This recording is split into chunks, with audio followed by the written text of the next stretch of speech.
sual tiếng ai đắm mình cần rama thì đắm lệ ang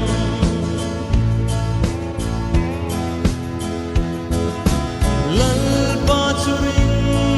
in thil tha tila rin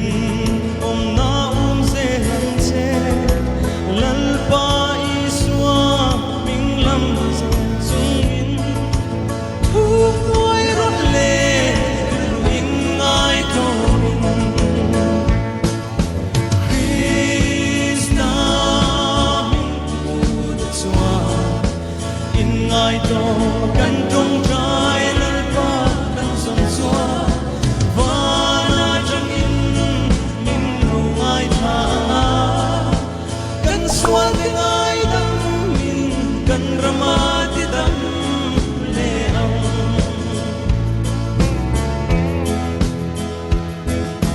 ru re la chua nung lam min hoi san đi na te an tom sâu ta thu tak chu ko thera atua eng tin nghe mo o ka ti ta kan Krista mình tu de chua in ai no kan trong trái lal pa kan son xua và na trong in min lâu ai tha kan sual tiếng ai đắm mình kan rama ti đắm lệ ang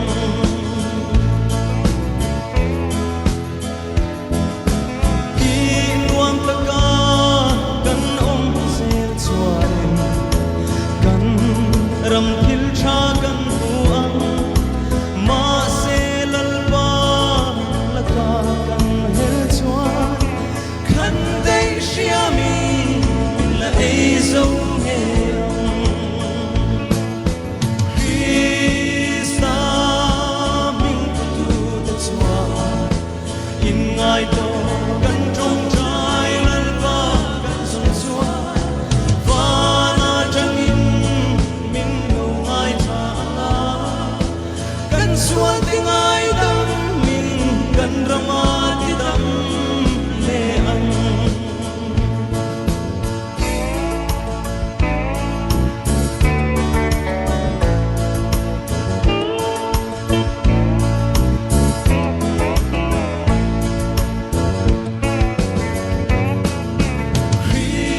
Krista mình tu de chua in ai to kan trong trái lal pa kan son xua và na trong in min lu ai tha kan sual tiếng ai đắm mình kan rama ti đắm lệ ang kan sual tiếng ai đắm mình kan rama ti đắm lệ ang